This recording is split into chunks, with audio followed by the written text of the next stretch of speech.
Please welcome Lieutenant Governor Austin Davis.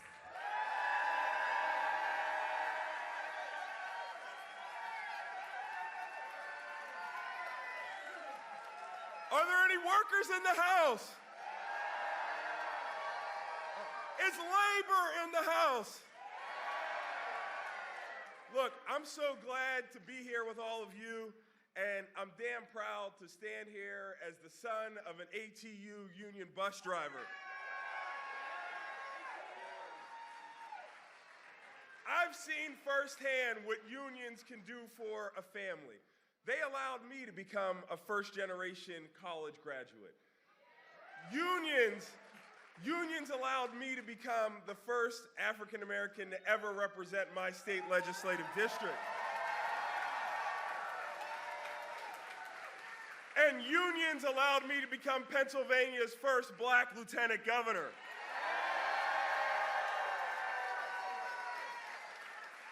I want to be clear. Workers are the backbone of our economy. Workers like you drive our economy, power our Commonwealth and our country. Labor has been on the front lines through the COVID-19 pandemic, through repairing our infrastructure, educating our children, serving our communities with honor and dignity. You've had the backs of the people in times of crisis, and you deserve leaders who have yours.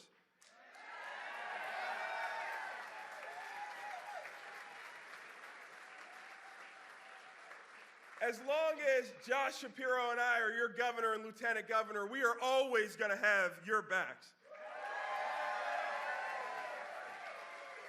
Joe Biden has had the backs of workers throughout his entire career.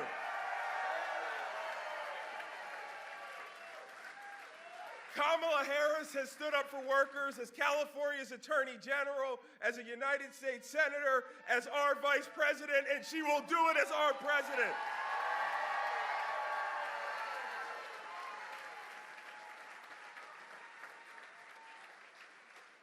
Vice President Harris grew up in a middle-class household like mine.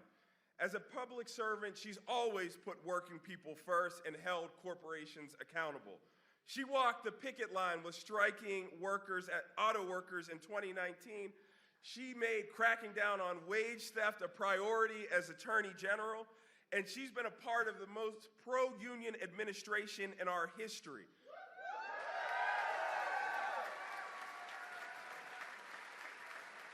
She's overseen the creation of good-paying union jobs, led the White House's labor task force, and she's been dedicated to organizing and empower workers and stood in solidarity with workers in calling for a long overdue pay raises and fair benefits.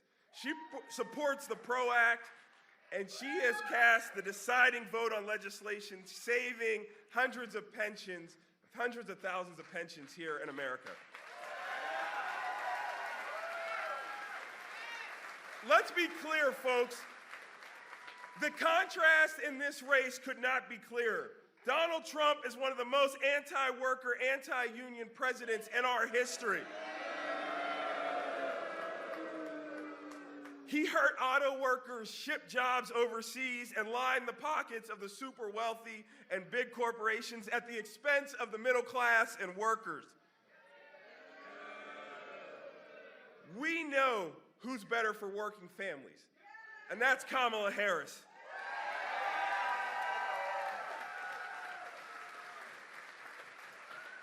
I trust Kamala Harris with my daughter's future, and I'm going to campaign my ass off all across Pennsylvania to make sure she's our next president.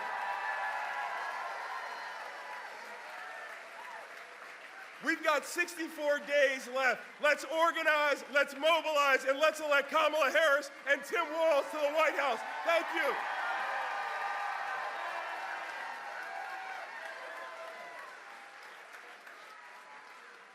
Please welcome Senator Bob Casey.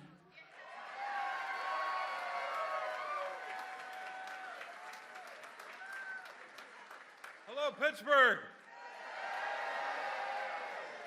First of all, happy Labor Day. What a great crowd here. I want to thank you all for being here on Labor Day. And I'm especially grateful to be with the men and women of organized labor. Please give yourselves and your unions and your families a hand.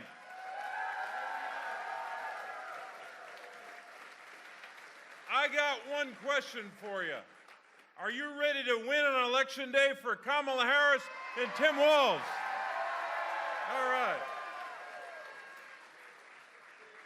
Now you all know Kamala's story as a prosecutor putting away dangerous criminals, to her time in the Senate and as vice president for fighting every day for women's rights, workers' rights, and voting rights, right? You know of her service as vice president as she and President Biden and Democrats brought jobs and investments back to Pennsylvania. You know that record. And we know that Vice President Kamala Harris has proven she is ready on day one to be our president and our commander-in-chief.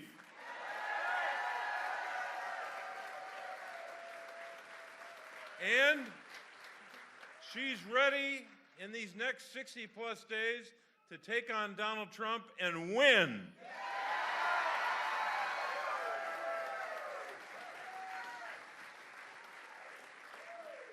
I don't think I have to tell this crowd much about the story of labor in Western Pennsylvania. You helped build Pennsylvania. You helped build our nation. You did it.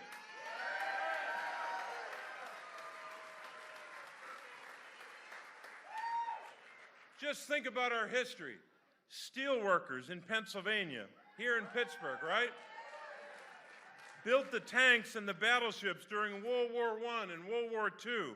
Our energy workers have powered the nation, powered homes and businesses all across America.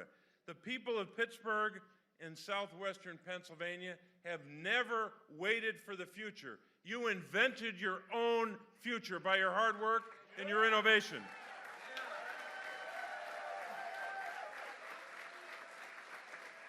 So I'm going to talk a little bit about what's at stake in this race.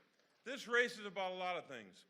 This race is a battle for rights, workers' rights, women's rights, and voting rights. There's no question about that.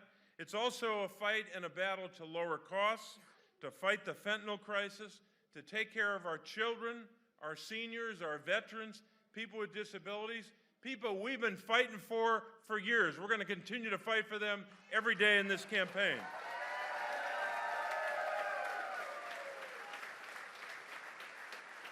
Now, I'm going to tell you a little bit about my opponent, if you don't know. He's a former, that's good. We didn't even practice that, that's good.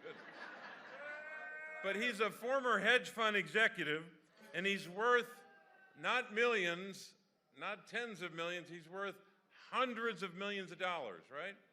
And there's no question that when people started to examine what he has done with his life in the last couple of years, they realized, well, you know what? He's not really living here. He lied about living in Pennsylvania when he was living in a $16 million house in Connecticut. He also lied about how he grew up. He said one time when he was running 2 years ago, he said he came from nothing. It was like an Abe Lincoln story. But we know that's not true.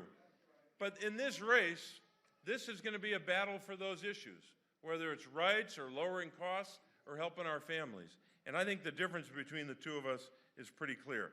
I've been on the side of working families, fighting with the men and women of labor against big corporations.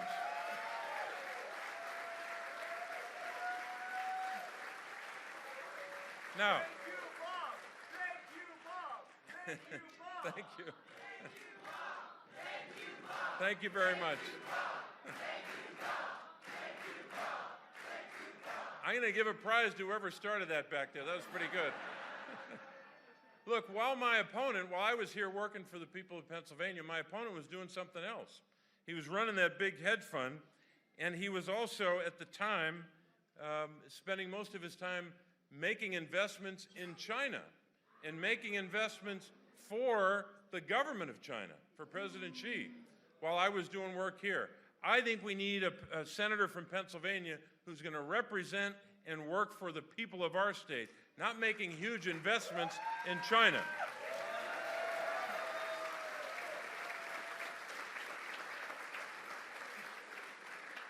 Now, he's also criticized me because I had the audacity to take on big corporations, right?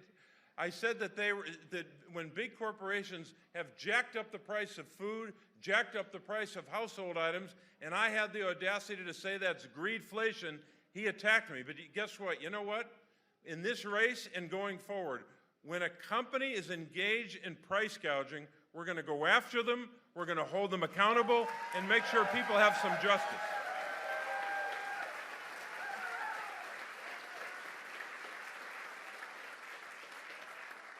Also, a big difference in this race, it's a difference in the presidential race between Kamala Harris and Donald Trump. It's also a difference between me and my opponent. When it comes to taxes, they want to double down on that obscene corporate tax break from 2017. They want to continue that, right? I'm going to join you in that. Boo. Boo is right. That tax cut, because they gave away the store to rich people and big corporations, cost us more than $2 trillion. Now they want to pass a tax bill in 2025 to continue to give those corporate tax breaks, continue to give away the store to rich people. That'll cost us another $4 trillion in debt. We're not doing that. We're not going there. We're not doing that. So, look, we've got a lot at stake in this race. The choice has never been clearer between my opponent and me, and between Kamala Harris and Donald Trump. All that's left is what you all are doing every day. You're knocking on doors. You're making phone calls. You're making contributions. You're going to events. You're engaging your neighbors to get the vote out. That's all the work we have to do over these next 60-plus days, to continue to fight for these values, to continue to make sure that people know that we're on their side against these powerful forces, and to work like hell to get the vote out. So will you join me in working night and day for Kamala Harris?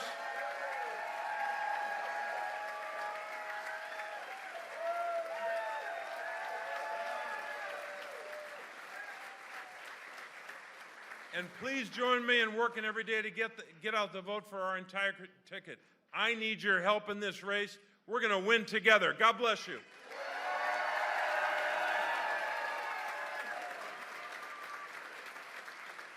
Please welcome Governor Josh Shapiro.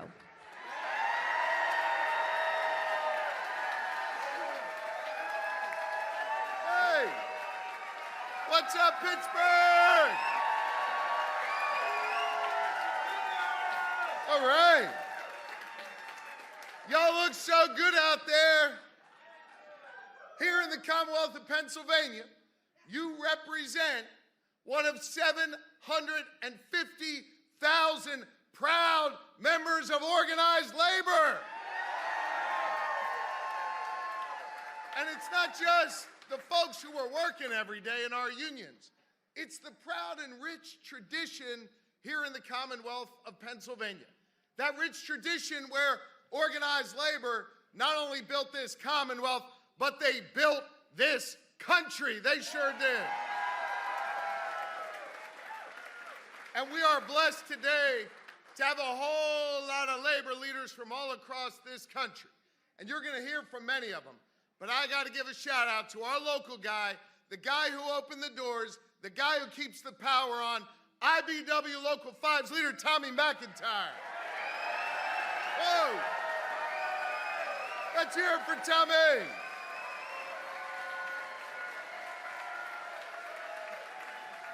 That's right. Tommy's wife is here, so I'm glad she could hear that. And we're thankful for Tommy. We're thankful for the leader of organized labor here in Allegheny County, Darren Kelly. Thank you, Darren. Greg Bernarding, the leader of our building trades, is in the house. And let me say thank you to Angela Farida, who leads the AFL-CIO all across Pennsylvania. Listen, I could not be more proud to be your governor. I'm going to be your governor for a long time, by the way.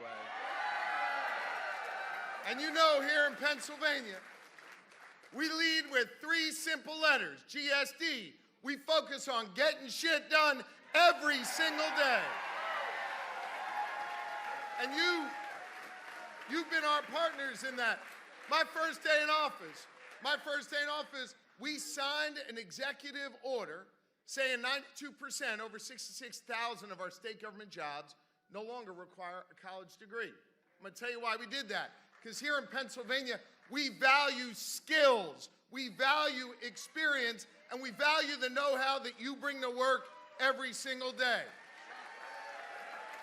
It's about respect for our fellow Pennsylvanians. That's why we've also invested tens of millions of dollars in VOTEC and pre-apprenticeship programs and apprenticeship programs to put people to work again. Because hear me on this. You want to be a laborer or a lawyer, we respect both pathways to opportunity here in the Commonwealth of Pennsylvania. And listen, we've been out there working with you as you have helped build our roads and bridges, as our teachers have taught our children now, by the way, with a stipend in their pocket for our student teachers. We've made clear that if you're doing a big old project in Pennsylvania, you're going to do it with a PLA now in our Commonwealth. You're running our buses, you're patrolling our streets, you're helping keep people healthy. You, the people of organized labor, are making our Commonwealth move forward every day, and I am so damn proud of you. I'll tell you what else you're doing. You're getting lead out of the drinking lines in communities like Esplin. You're making sure that our roads and our bridges get repaired, that our rural neighbors finally have access to high-speed internet to get health care and education and economic opportunity. And listen, none of those things are possible without the leadership of President Joe Biden and Vice President Kamala Harris. They are our true partners here in the Commonwealth of Pennsylvania. And hear me on this. The president and the vice president, they give a damn about us. They care about our future. Hell, I think Joe Biden has been in this House of Labor like 300 times as president. And we are so psyched to have Vice President Kamala Harris here with us today. And they have been with us. They have been with us in times of tragedy and in times of triumph. When Fern Hollow Bridge went down, it was President Joe Biden and Vice President Kamala Harris who made sure with the hands of labor we got that rebuilt. And on the other side of the state, don't worry, I'm not making an Eagles reference in this room. I'm not that stupid. But on the other side of the state, when I-95 collapsed, it was President Biden, it was Vice President Harris, and it was the hands of labor that rebuilt that road in just 12 days.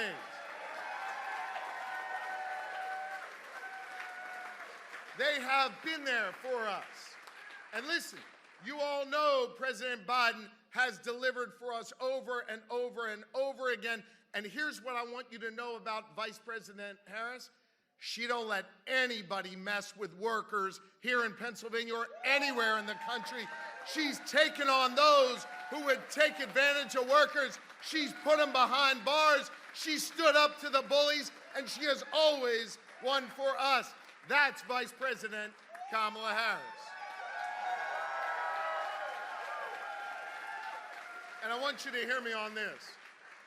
Under President Biden's leadership, this nation is producing more energy than ever before, and we are leading the nation when it comes to clean energy development and putting people to work in the energy sector here in the Commonwealth.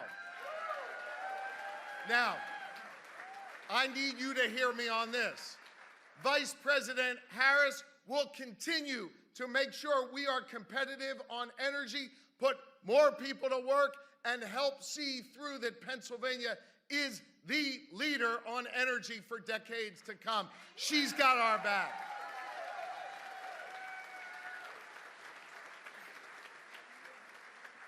President Biden and Vice President Harris have been there for us. They've literally put themselves out there for us. And so I'm here today to ask you, as your governor, as a fellow proud Pennsylvanian here in this House of Labor, do we have it in us to do what we need to do to be for them over these next 65 days? Can we do that together? We got to do the work. We got to do the work. We're in the red zone. We got a couple yards to go, and this is when it gets tough. This is when it gets hard. This is when you labor leaders, y'all got to go knock on your colleagues' doors. You got to text them. You got to call them, and you got to say, I know Joe Biden. I know Kamala Harris. I trust our governor. I'm going to be there for them, and we're going to make sure they get elected and they can lead us forward and help make Pennsylvania even stronger. Now, the president and the vice president will tell you this. This is a team sport, and we only get there if we return our senior senator, Bob Casey, to the U.S. Senate to keep fighting for it. Now listen, a whole lot of folks come walk into a labor hall like this. They enjoy seeing you when you're at home, and then they get into all those fancy schmancy halls in the Capitol in D.C., and they forget where they came from. They forget their values. Bob Casey never forgets where he comes from. He never forgets these houses of labor that send him to Washington. Let's send Bob Casey back to lead us. He's one of us. And when he's there, he's going to need a Democratic U.S. House. Let's re-elect Chris Deluzio and make sure we've got a Democratic House. And I'm just going to say, here's what I need from you. Y'all were so good to me a year and a half ago. I need you to help keep Joanna McClinton and Matt Bradford in the majority in the State House of Representatives. And then I want all of you in January to come with me when we swear in Jay Costa as the leader of the state Senate, the next president pro tem. We can do this together. Gang, we know how to win when it's on the line. We know what is at stake. It's your jobs. It's your livelihoods. It's food on the table. It's that hunt and fishing trip with your families and the people who can lead us forward. The folks who need our help right now, the people who are going to be there for us, are the next president and vice president of the United States, Kamala Harris and Tim Walz. Are you with me? Pennsylvania, we got work to do. Let's do it. Thank you very much.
Please welcome SCIU President April Verrett, AFSCME President Lee Saunders, Ironworkers President Eric Dean, IUPAT President Jimmy Williams, Bricklayers President Tim Driscoll, SMART President Mike Coleman, and Steelworkers President Dave McCall.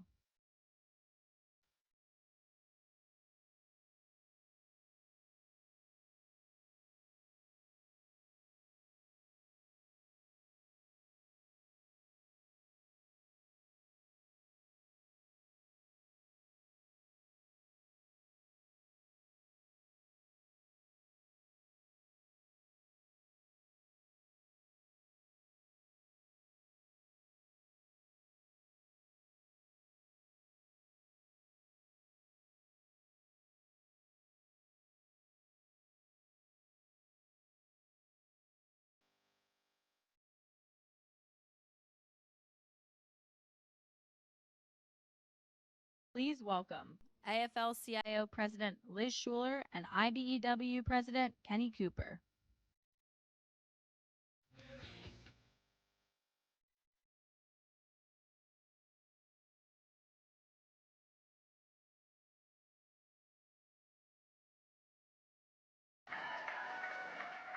Is labor in the house? Is labor in the house? I like that. I like that. Good afternoon and happy Labor Day. It is so great to be here. I'm an IBEW member, so I want to just say thank you to Local 5 for hosting us, Tommy McIntyre. And I am so honored to be here with President Biden and Vice President Harris. Yes. And my brother, Kenny Cooper from the IBEW. And all of these hard-working labor leaders and activists, and all of you. Thank you so much. Let's hear it for y'all. And I want to shout out our Western Pennsylvania labor movement. Thank you so much. We had a great parade today, didn't we? And as I travel this country in every state, I just see hundreds of allies and canvases and supporters and actions that are happening all across this country everywhere I travel. And the labor movement is the backbone of this campaign. We are 20% in those blue wall states. Think about that. And we are putting the labor back in Labor Day. So look, every worker in this country should think about the two futures that we have in front of us. One future where too many of us are still living on the edge, where it feels impossible for young folks to buy a home, or that we're one bad break from everything going south, where we don't have freedom or opportunity on the job, and we have no way to fight back because Donald Trump and J.D. Vance have gutted the right to form a union. Do we want that future? That's what I thought, because there is a better future on the horizon, right? It's a better future. And it's on display right here in this hall. A future where every worker has freedom and opportunity and dignity. That's right. A future where there's no such thing as a man's job or a woman's job or a black job, Donald Trump. Just good union jobs.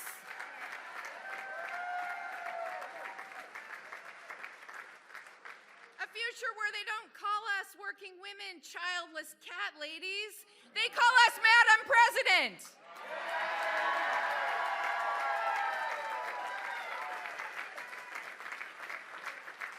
And where every worker in this country can stand up and say from experience that it's better in a union.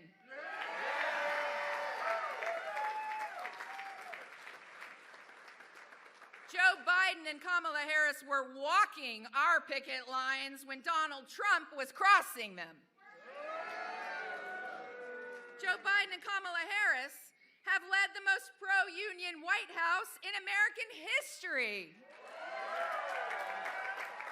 And you remember that Kamala Harris cast those deciding votes in the Senate to save millions of workers' pensions and lower costs for seniors on their prescription drugs and make the biggest investment in modern history to rebuild this country.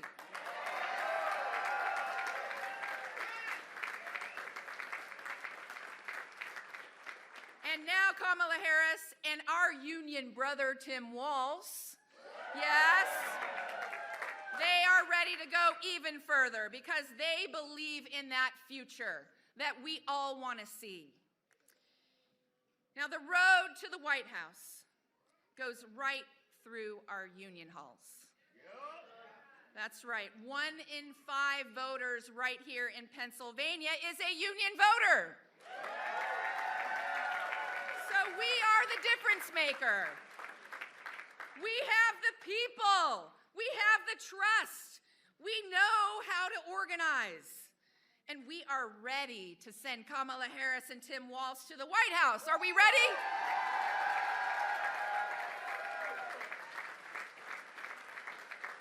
All right, I got to hear you. Are you going to get your friends registered to vote? Yeah. Are you going to knock on doors? Yeah. Are you going to fight every day until November 5th? Yeah. That's what I thought. Because when we fight, when we fight, yes! Thank you.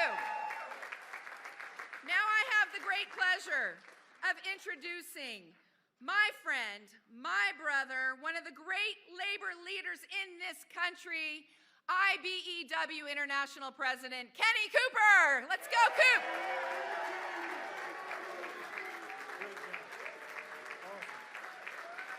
Good afternoon. Good afternoon, brothers and sisters. Good afternoon. Thank you, brothers and sisters. Thank you, guests. And most of all, thank you, family, for being here on Labor Day. You know, it's a great honor to be in Pittsburgh, a good union town, but for me, it's really an honor to be in the House of Labor. IBEW Local 5, thank you so much for everything you do.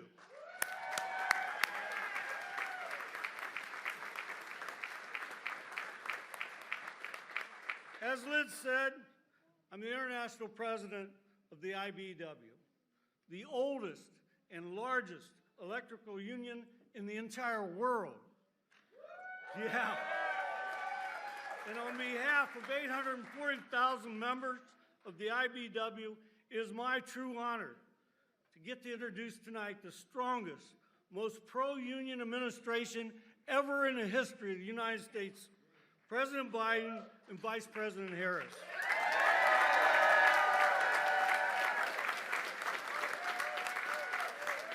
You know, Joe Biden made a lot of promises when he ran for president in 2022 or 2020. He promised to save Americans' pension system that was a serious risk for us. He promised to help American workers that were depending on him to help save that pension.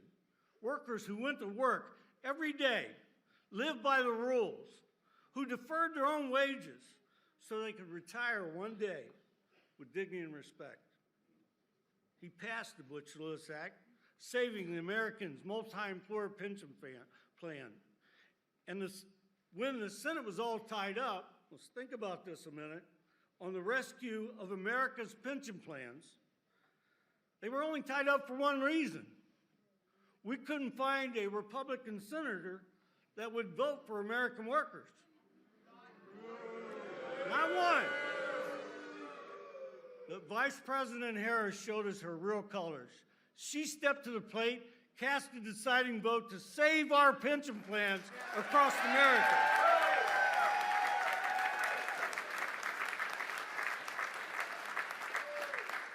Showing working families that Biden and Harris administration has our backs. Promises made, promises kept. He pledged to rebuild our country's infrastructure. The only way that makes sense, with good union jobs that pays well and has health care for them and their families. Once again, promises made, promises kept.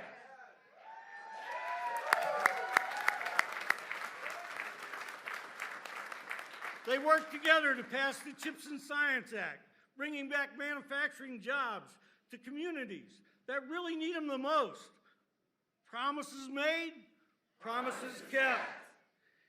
They pledged to be true friends of labor because they understand the necessity of unions to the American worker and to the middle class.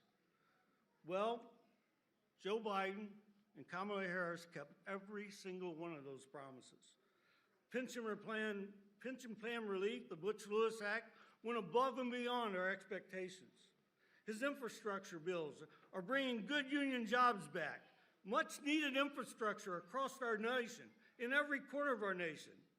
And he's never been afraid to say the word union.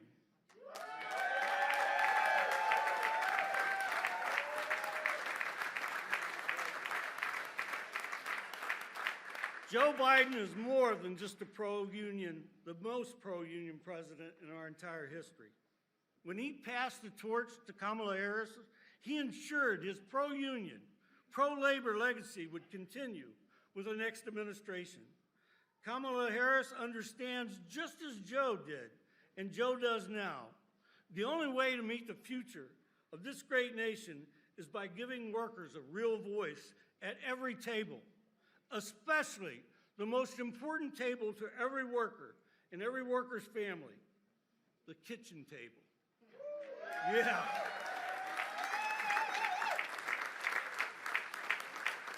Brothers and sisters, please join me to welcome our true friends, the President and Vice President of the United States, Joe Biden and Kamala Harris.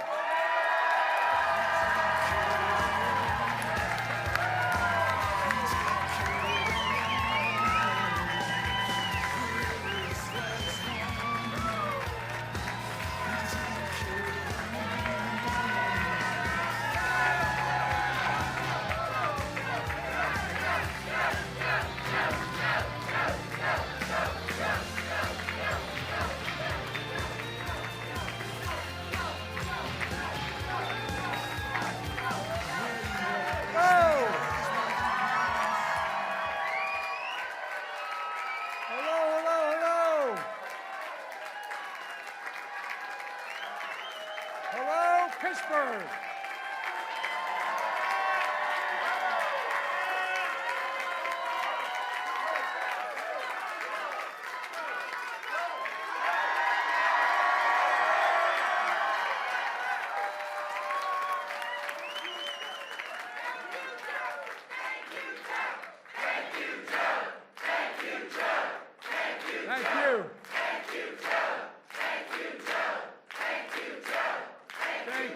Thank you. Thank you. Folks, I've celebrated many Labor Days in Pittsburgh. And it's always good to be back with so many great friends. Many of whom flew with me on Air Force One today represent the union that's been with me since the beginning of my career. They're not that old, but they're since I was a 29-year-old kid. I want to thank Liz Schuler, the AFL-CIO, and Kenny at the IBEW for that strong endorsement. By the way, we have an expression in Delaware. IBEW, when I ran for president, they're the ones that brung me to the dance starting off. Not a joke. And Dave McCall, the steelworkers.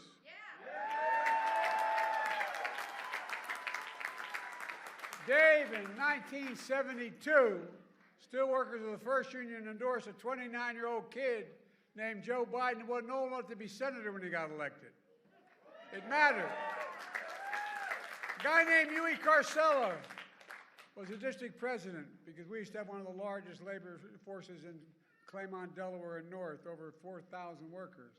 And it was, anyway, it all went south. But Huey Huey went to the national president, I.W. Abel, and he said he wanted me to get endorsed. Everybody thought it was crazy. I literally wasn't old enough to be sworn in the day I got elected. But guess what? President Abel stuck with me.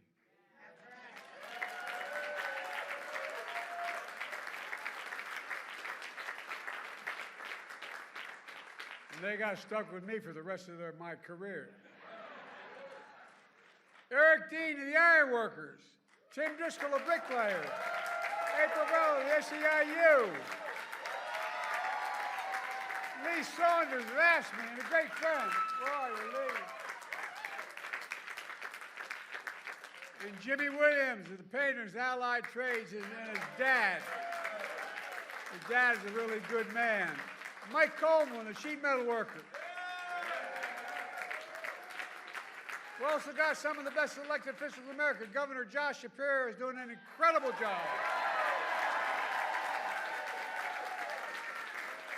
The great Lieutenant Governor Austin Davis. And one of America's best words, Ed Gainey. Ed, you're doing a hell of a job. And Sarah Namato, county executive, I think is the hardest job in American politics. Everybody knows where you live and they think you can solve all the problems. You don't have enough money. But I tell you one thing, I'm the first president ever. I used to be a county official when I was 26 years old. And it always bothered me that the federal government would send money to the state to be distributed to the county. What the hell is the state going to send it to the county for? All the state reps need the money. But guess what? Under my administration, it goes straight to the county.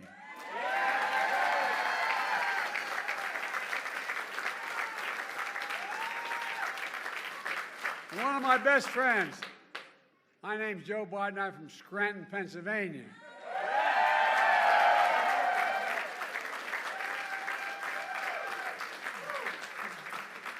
Bobby Casey's been a great friend. His dad was a great friend as well.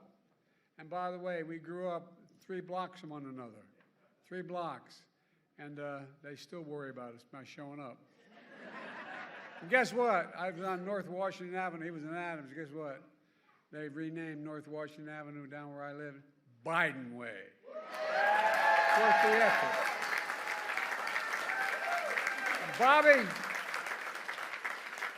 Bob will make sure you get reelected again. And while we couldn't be here, I want to thank his partner in the Senate, John Fetterman. But if you're in a foxhole, you want Fetterman in there with you. He couldn't be here today, but guess what? He sent the best part of the family, Giselle. She's here.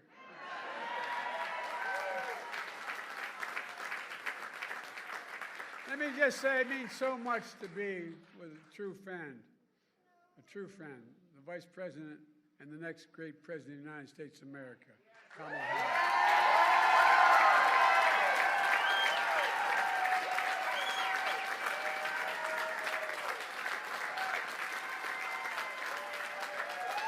Look, folks, I come from 2 neighborhoods where it's not hard to say the word union. But you know what? The fact of the matter is, an awful lot of politicians have trouble saying union. They got working people. Guess what? I'm not one of them, neither is Kamala. We know the simple truth. Wall Street did not build America.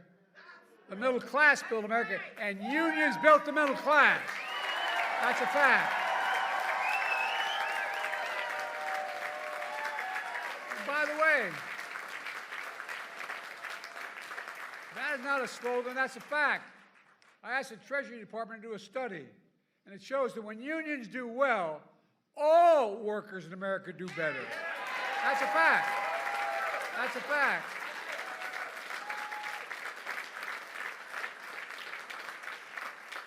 It's the biggest reason why our economy is the strongest economy in the world today, without question. Because of unions. You know, my dad, like many of his generation, going into World War II, wasn't able to go to college. My dad was a really well-read guy, and he was always engaged. And he'd come home from work before he'd go back and close up the shop and for dinner. And the dinner was a place where we had discussions and incidentally ate. You know, my dad taught me. My dad would say this all the time. Remember, Joey, a job, and I give you my word to this, a job is about a lot more than a paycheck. It's about your dignity. It's about the community. It's about your place in the community. And it's about being able to look your kid in the eye and say, honey, it's going to be okay, and mean it. Well, that's why.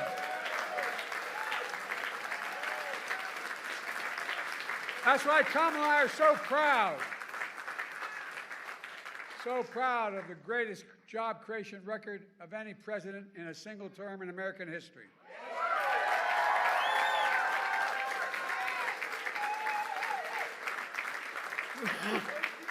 $16 million new jobs so far. 800,000 manufacturing jobs.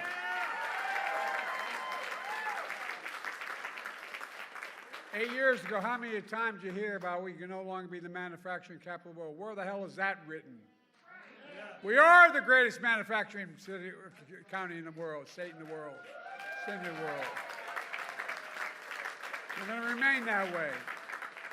Now, I'll tell you something. Kamala and I are damn proud that we protected the pensions of over 1 million workers and retirees.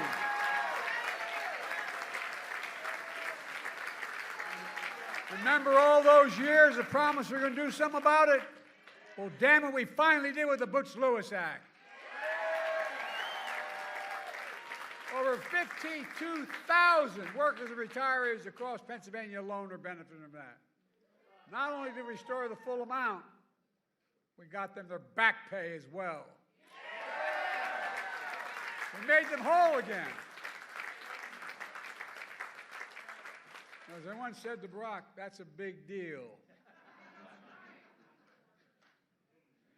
Yeah, that's a long story. Just heard Liz and Kenny describe another big deal. Union workers are rebuilding American infrastructure and building new factories here in America. They told me we couldn't get anything done in infrastructure. $1.2 trillion we got done. Remember Trump, for 4 years, promised every month Infrastructure Week. For 4 years he promised that. He didn't build a damn thing. Nothing. I mean, not nothing. Well, thanks to our infrastructure law, Pennsylvania so far has received $17 billion. $17 billion. Over 2,000 projects, from clean water to affordable high-speed internet for every Pennsylvanian. The projects that include $858 million to expand the Montgomery Lock better to accommodate bigger barges, to get millions of tons of goods and shelves faster and more reliable, and create thousands of union jobs.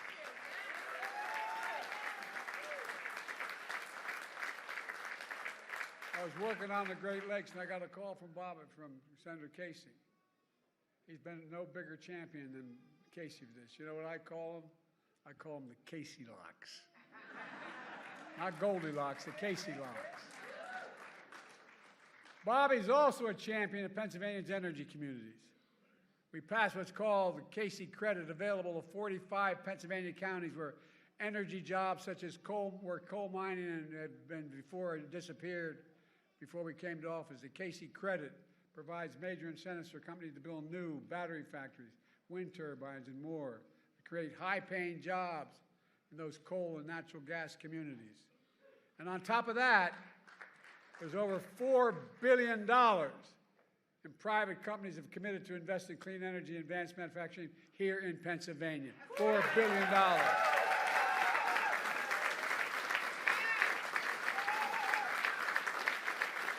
And guess what? With your support, I signed an executive order to make sure large federal construction projects all use project labor agreements.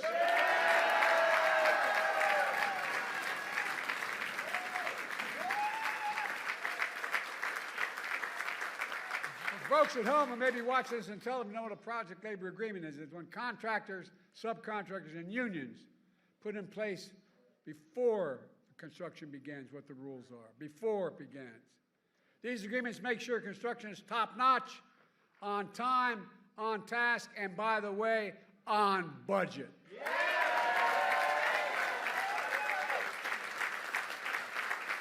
There's another big deal. Buy American.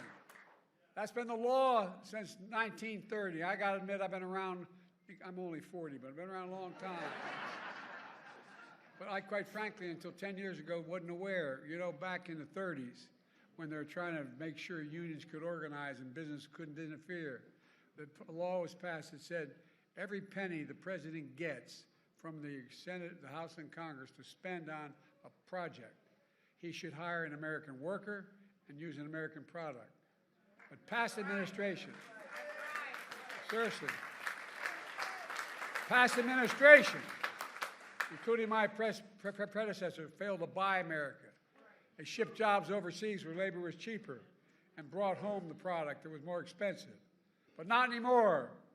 Federal projects build American roads, bridges, highways, and they'll be made with American products by American workers. That's why. That's why we're creating all these. I'm serious. It's simple and basic. That's why we're creating so many good-paying jobs.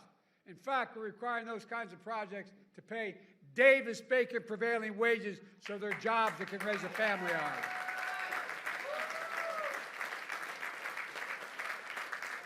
Many of those jobs don't require a college degree. In fact, we expanded registered apprenticeships. Remember all the hell I got for doing that? We got for doing that?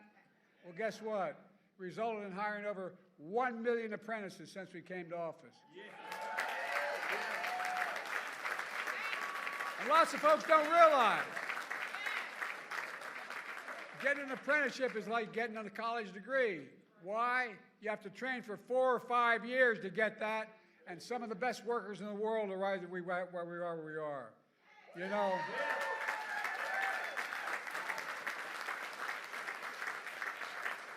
When you're in Pittsburgh, you're standing with steel workers. Let's be clear. I believe in American steel companies. American-owned and operated steel companies.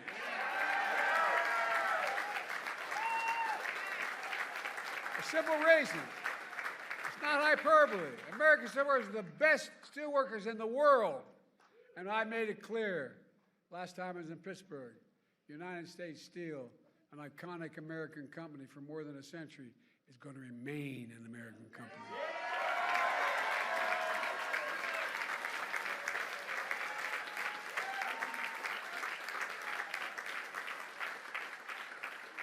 I remember as a young senator why the National Labor Relations Board was sometimes so anti-labor. It was set up to help labor, to be pro-labor. Well, guess what? That's why one of the most significant things we've done, Kamala and I, is appointing a National Labor Relations Board that actually believes in unions and believes in recognizing the rights of labor. It's a big deal. It's a big deal. Remember, we have short memories. I'm all for forgiveness. I'm not for this. Trump appointed union busters on that board. No, that's a fact. But it's real. It affects people's lives. We're going to let that son of a gun do that again? Folks, we made a lot of progress, and Kamala and I are going to build on that progress, and she's going to build on it. I'll be on the sidelines, but I'll do everything I can to help. But look, I'm not joking when I say, this is not a joke. When I said this when I was running in 2020, a lot of people didn't believe me. You did, but didn't believe me. It's all at risk because of Donald Trump, literally. With a stroke of the pen, he can get rid of a lot of this. And do you think this guy gives a damn about your pensions? No, I'm serious. Do you think he loses even an instant of sleep over it? Do you think he cares about all the work you do every day and how hard it is? Do you think he cares about good-paying jobs for hard-working people who built this economy? Hell. He regards picket lines. He'd rather cross one than walk one. But I have no problem walking the picket line. Never have. Neither, nor does Kamala.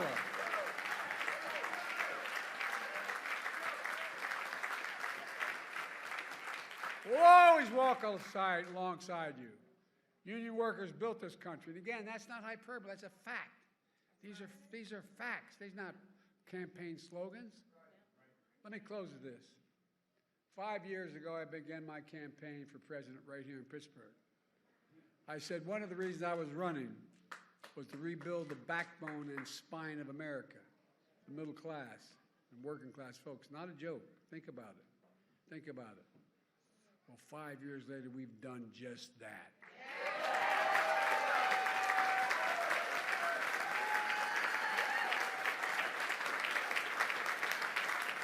I'm back in Pittsburgh on Labor Day again with a simple message. As we look at this election, I spent my whole career believing in unions. I'm not joking when I say that. I'm honored to be considered the most pro-union president ever.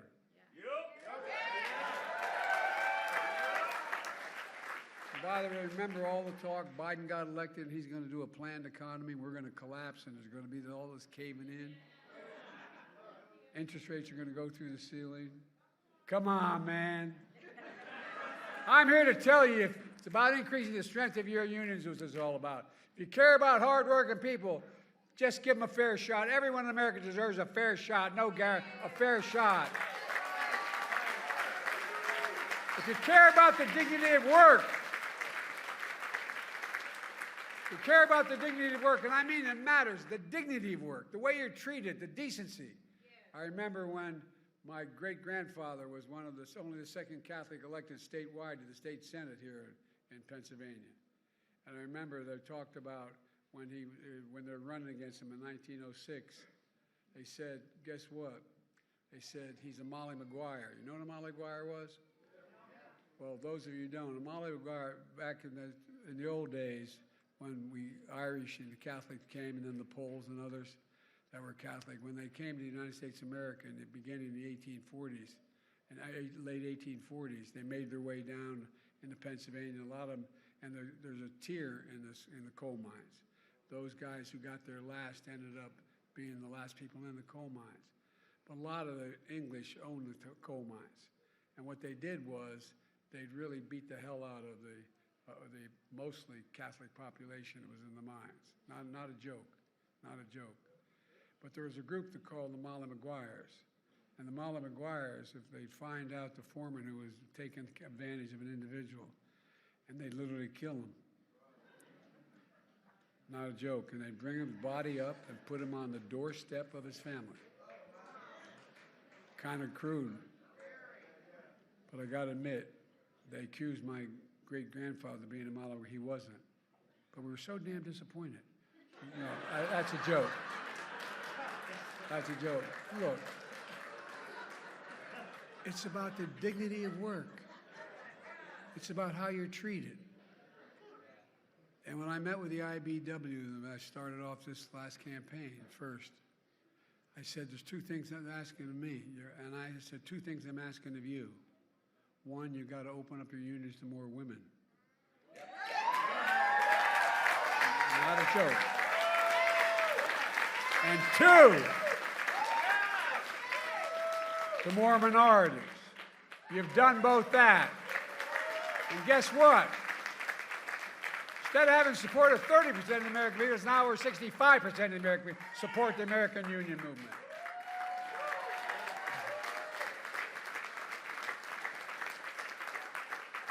It really is all about the dignity of work.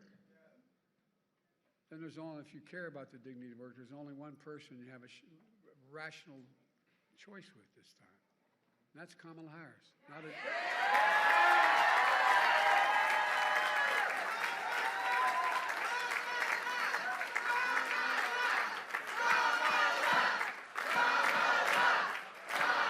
let me tell you about this woman.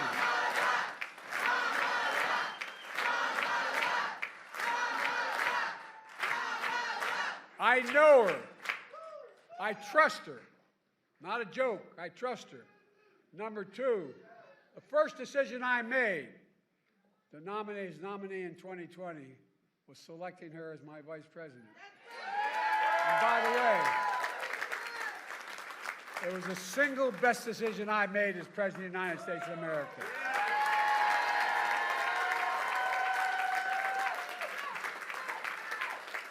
I was watching something sent to me when they asked Barack. They said, Barack picked me as vice president because he knew I could be president. Well, I know she'll be a good president. I know it.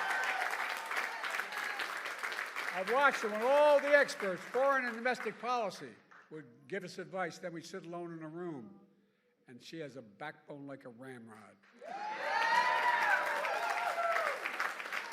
And she has the moral compass of a saint. This woman knows what she's doing. Folks, I promise you, if you elect Kamala Harris as president, it'll be the best decision you will have ever made. And Kamala believes as I do. The unions are the spine of this economy. She'll be a historic pro-union president. So, folks, we got one more job to do together. Let me ask you, are you ready to fight? Are you ready to win? Are you ready to elect Kamala Harris our next president of the United States of America?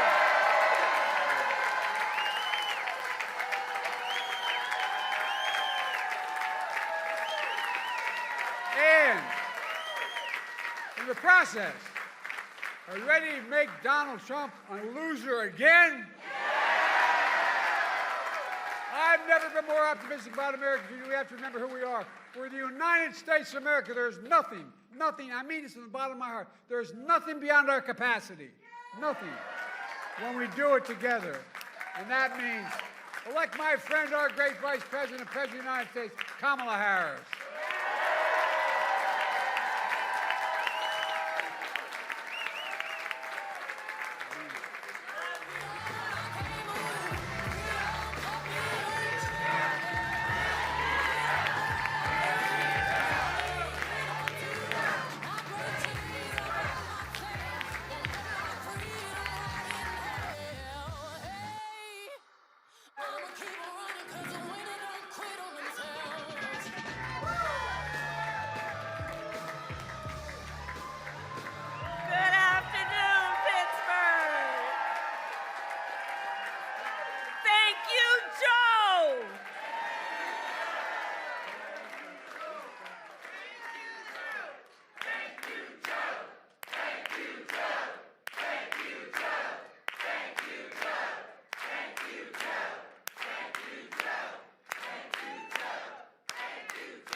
It is good to be in the House of Labor. It is good to be in the House of Labor.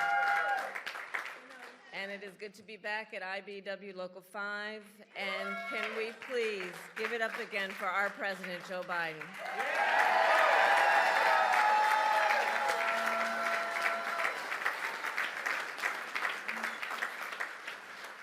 Now, I don't have to tell the brothers and sisters of labor that you really get to know somebody when you're in the middle of a fight. When times are hard, when the forces are mighty, when people don't believe something can get done and they have 1,000 excuses for why it can't get done. And I have spent more time with this extraordinary human being when the cameras were not in the room, when the stakes were high, when the heat was intense. And Joe Biden has always stood with the workers of America and labor unions of America. Always. Always. I've been with him when he'll bring folks into the Oval Office. And you know how Joe can get sometimes. He doesn't spare words. It's good that sometimes the cameras are not in the room when he has those conversations. Because the thing about the Joe Biden I know, and I know you know, because he has been a friend of labor for so long, for his whole life, Joe Biden can be quite impatient. And that's a good thing for that kind of leader. Quite impatient. And I say to all of the friends here, the press that's in the room, history will show what we here know. Joe Biden has been one of the most transformative presidents in the United States that we have ever witnessed.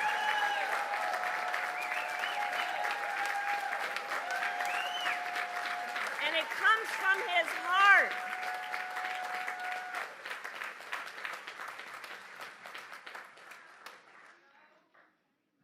And you know, Joe and I talk a lot about the fact that we are so proud to be the most pro-union administration in America's history. And it is thanks to your leadership. And as we know, Joe's still got a lot of work to do, so let's also understand that. So I want to thank all the incredible leaders who are here today, including the Governor Shapiro, Lieutenant Governor Davis, Senator Casey, who we will re-elect this November, Mayor Gainey, President Schuller, President Cooper, all the leaders of labor who are here, all the union members who are here. So I'll just get right to a few points. I love Labor Day. I love celebrating Labor Day. And Pittsburgh, of course, is a cradle of the American labor movement. It is the birthplace of the AFL, headquarters of the Steelworkers, home to Firefighters Local 1, and of course the historic IBEW Local 5.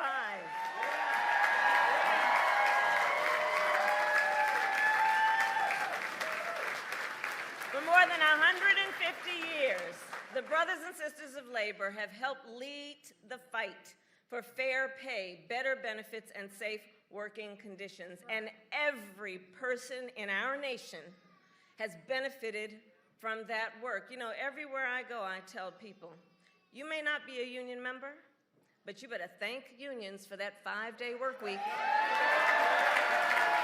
Thank unions for sick leave. Thank unions for paid family leave. Thank unions for your vacation time. Because when union wages go up, everybody's wages go up. When union workplaces are safer, all workplaces are safer. When unions are strong, America is strong.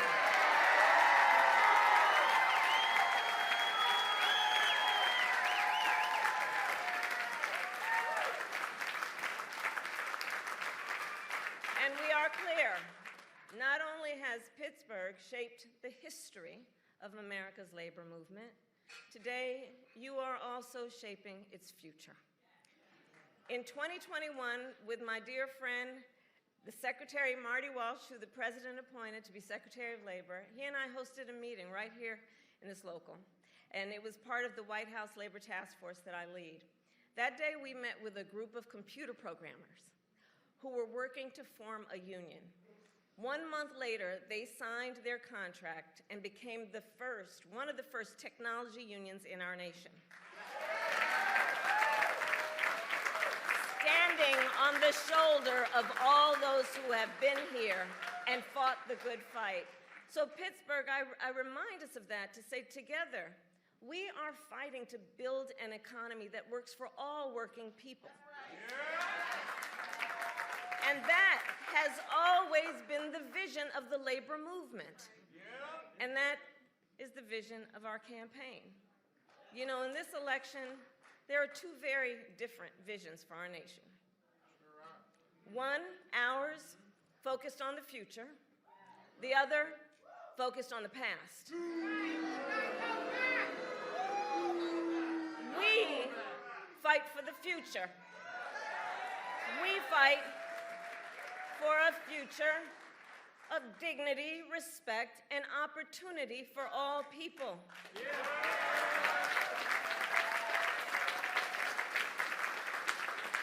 We fight knowing it's some backward thinking for those folks who have been suggesting for years that the measure of the strength of a leader is based on who you beat down. You know, that's the stuff they're pushing. That the measure of the strength of a leader is based on who you beat down, when we know the true measure of the strength of a leader is based on who you lift up.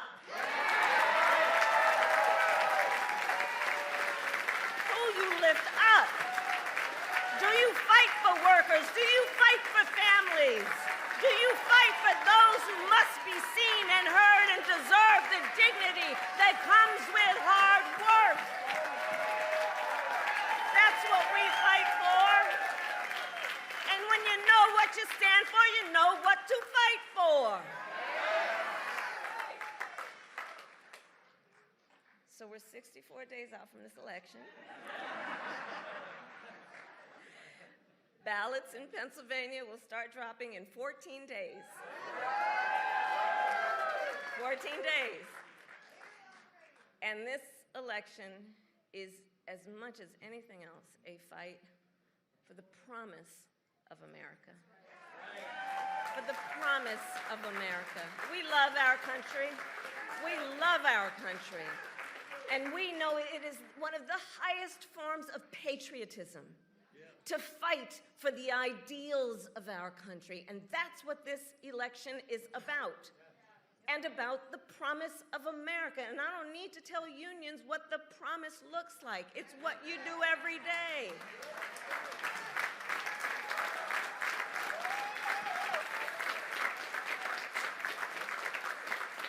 But as we fight to move forward, Donald Trump is trying to pull us backward, including back to a time before workers had the freedom to organize. He's going to jail.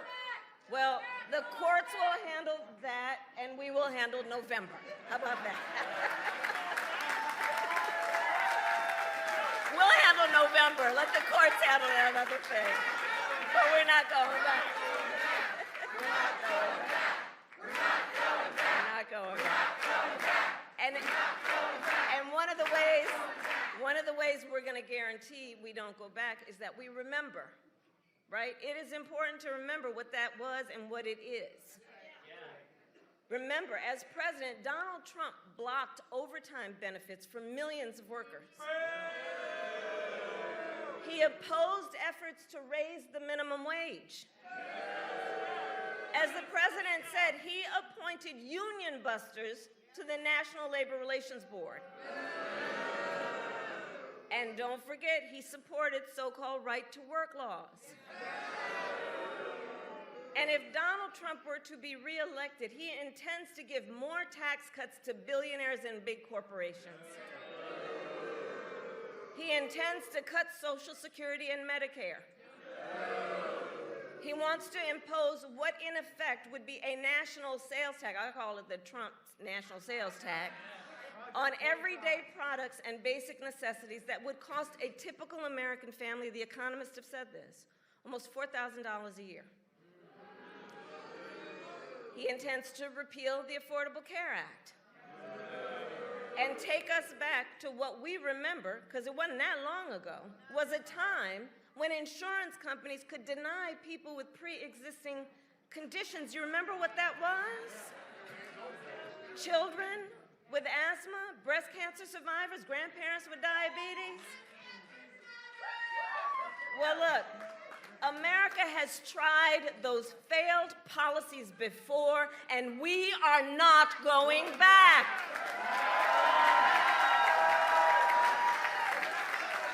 We are not going back. Not going back.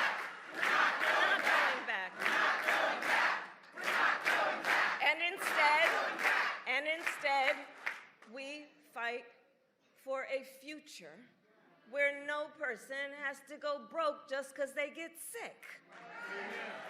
And so, building on the work of President Joe Biden and I and the work we have done in the White House, we will continue to strengthen the Affordable Care Act and make prescription drugs affordable for all Americans. We fight for a future where every worker has the freedom to organize, and we will pass the PRO Act and end union busting once and for all, and Bob Casey will help us do that.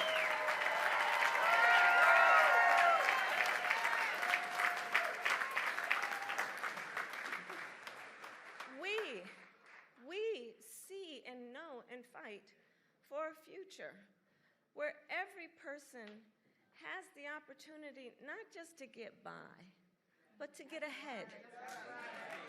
And so we will continue to build what I call an opportunity economy, so that every American has an opportunity to buy a home or start a business or build intergenerational wealth and have a future that matches their dreams and ambitions and aspirations. Because, of course, that's the nature of who we are as Americans. We have dreams. We can see what is possible unburdened by what has been. We have aspirations. We have ambitions. And the system that is a good system is one that supports that and allows people the opportunity to go where they can see and imagine themselves to be. That's what I'm talking about when I talk about an opportunity economy. We fight for a future where every senior can retire with dignity. And so we will continue to defend Social Security and Medicare and pensions, and pensions, and pensions.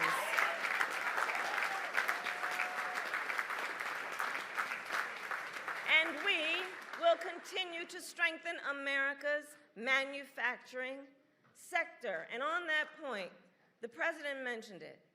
U.S. Steel is an historic American company, and it is vital for our nation to maintain strong American steel companies, and I couldn't agree more with President Biden. U.S. Steel should remain American-owned and American-operated. And I will always have the back of America's steelworkers. Of America's workers. So, friends, 64 days until the most election of our lives, and probably one of the most important in the life of our nation, truly. And we know this is going to be a tight race to the very end. It's going to be a tight race to the very end. So let's not pay too much attention to those polls. Because as unions and labor knows best, we know what it's like to be the underdog. And we are the underdog in this race. And we have some hard work then ahead of us. But here's the beauty of us in this room. We like hard work. Hard work is good work. Hard work is joyful work. And so in this fight, I will continue to count on the strength, the determination, and the hard work of the leaders in this room to knock on doors, to get folks to the polls, and bluntly put, because the people in here do it, to help us win Pennsylvania. So today I ask, are you ready to make your voices heard? Do we believe in freedom?